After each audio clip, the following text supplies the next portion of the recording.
La nuit tombée, le musée s'enfonce dans un silence solennel, loin de l'agitation diurne. Les salles plongées dans la pénombre ne sont éclairées que par quelques lampes de sécurité, projetant des ombres mouvantes sur les œuvres. Les agents de sécurité patrouillent, silhouettes discrètes, veillant sur des trésors inestimables dans une routine rassurante. Les systèmes de sécurité et de contrôle climatique fonctionnent en harmonie, maintenant un équilibre fragile. Tout semble sous contrôle, le calme règne, mais cette paix n'est qu'apparente. Ce silence, que l'on croit inviolable, est sur le point d'être brisé. Peu après 1h du matin, alors que la ville dort sous une pluie fine, un bip strident d'alarme incendie trouble la quiétude du musée. Le son résonne dans les couloirs vides, brisant la monotonie d'une nuit ordinaire. Pour le gardien, c'est un rappel brutal que même les routines les plus paisibles peuvent être interrompues sans avertissement. Le gardien, seul dans la salle de contrôle, vérifie fébrilement les écrans de vidéosurveillance. Les images défilent. Couloirs déserts, portes closes, aucune trace de fumée, aucun mouvement suspect. Tout semble normal, mais une tension sourde s'installe. Il se demande si ce n'est qu'une fausse alerte ou le signe avant-coureur de quelque chose de plus grave. L'incident est consigné comme une anomalie technique dans le registre. Le gardien note l'heure, la nature de l'alerte, et tente de se rassurer. La nuit reprend son cours, mais l'atmosphère a changé. Un sentiment d'inquiétude flotte dans l'air, imperceptible mais tenace. Mais soudain, l'interphone retentit, brisant le silence retrouvé. À l'autre bout, une voix grave se présente. Un policier affirme enquêter sur une activité suspecte autour du musée. Il demande à entrer, insistant sur l'urgence de la situation. Le gardien sent la pression monter, partagée entre la méfiance et le devoir de coopération. Le protocole est clair. Aucune entrée non autorisée, même pour les forces de l'ordre, sans vérification préalable. Pourtant, la voix de l'autorité, ferme et insistante, met le gardien face à un dilemme. Doit-il suivre les règles à la lettre ou faire confiance à l'homme derrière la porte? Coopérer avec la police, au risque de compromettre la sécurité du musée, ou protéger le périmètre à tout prix, quitte à désobéir à une injonction officielle? Le choix est lourd de conséquences, et chaque seconde qui passe pèse un peu plus. La décision qui suit, prise dans la solitude et l'incertitude, va bouleverser le destin du musée. Ce moment suspendu, où tout peut basculer, marque le début d'une nuit hors du commun. En quelques minutes, un engrenage fatal se met en marche, entraînant le musée et son gardien dans une spirale d'événements imprévisibles.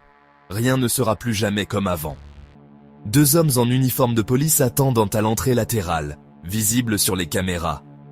Le gardien, hésitant, finit par désactiver la serrure électronique, brisant le protocole. Les faux policiers entrent, demandent à voir le second agent. Les 2 gardiens se retrouvent réunis au poste central, sans se douter du piège. Les imposteurs prennent le contrôle, exploitant la confiance et la routine. En quelques gestes, la sécurité humaine du musée est neutralisée. Les voleurs sont désormais maîtres des lieux. Le musée, vulnérable, s'apprête à vivre sa nuit la plus sombre. Les imposteurs changent brusquement d'attitude, accusant le gardien d'un faux délit. Les 2 agents sont maîtrisés, menottés, bâillonnés, puis conduits au sous-sol. Attachés à des tuyaux, ils sont isolés, incapables d'alerter qui que ce soit. Les voleurs contrôlent désormais le centre de sécurité et circulent librement. Les détecteurs de mouvement enregistrent, mais plus personne ne surveille. Le musée est aveugle, livré à la merci des intrus. La voie est libre pour le pillage. Les voleurs entament un parcours précis à travers les galeries, guidés par une connaissance évidente des lieux.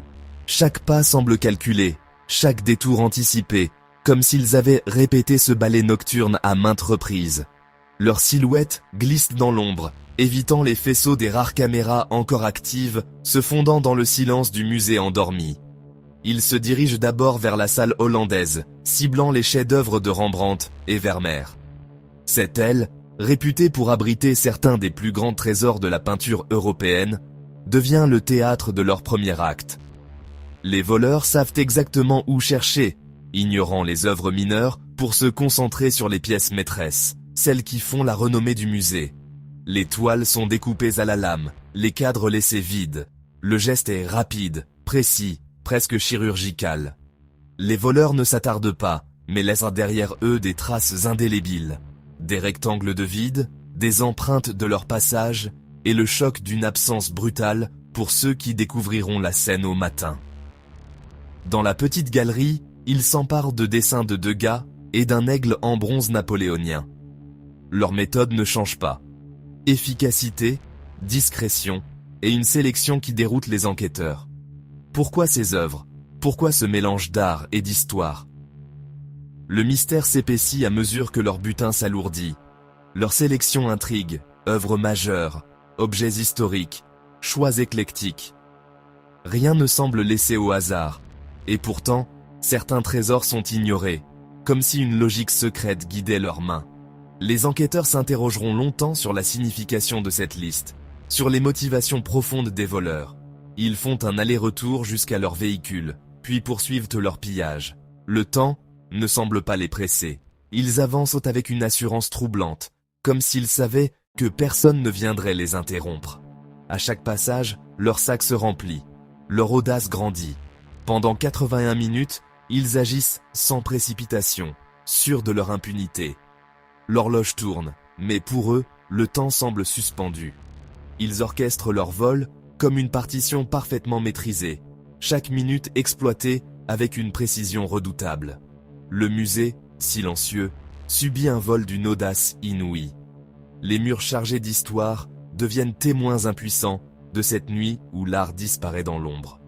Au petit matin, il ne restera que le vide, l'écho d'un crime parfait et la stupeur d'un monde qui découvre l'ampleur de la perte. Dans la nuit silencieuse, les voleurs s'introduisent avec une précision glaçante. Ils ne s'attaquent pas au hasard. Leur cible, ce sont les chefs-d'œuvre, les pièces les plus précieuses et emblématiques de la collection. Parmi elles, la célèbre Marine de Rembrandt, une toile admirée pour sa lumière et sa profondeur, est arrachée de son emplacement.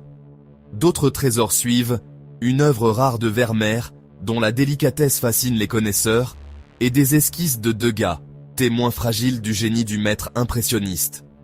Chaque choix semble réfléchi, presque obsessionnel, comme si les voleurs connaissaient intimement la valeur et l'histoire de chaque pièce.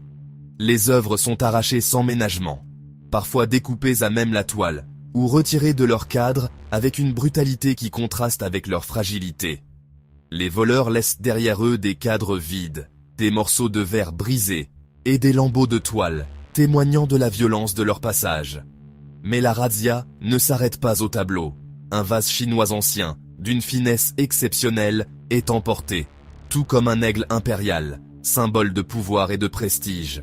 Ces choix révèlent des motivations complexes.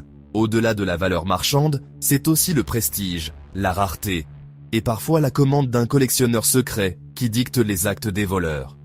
Leur itinéraire est méthodique. Ils traversent les galeries, évitant les alarmes, jusqu'à la fameuse salle bleue. Là, sous la lumière froide des projecteurs, ils s'emparent d'une œuvre de Manet, ajoutant une nouvelle perte à la liste déjà longue. Chaque pièce volée est un fragment d'histoire arraché à la mémoire collective, une absence qui pèse lourdement sur les murs désormais nus. Au total, 13 objets d'une valeur inestimable disparaissent en une seule nuit. Les galeries, autrefois riches de chefs-d'œuvre, ne présentent plus que des cadres vides, des murs mutilés, et le désarroi des conservateurs au petit matin. Le contraste est saisissant.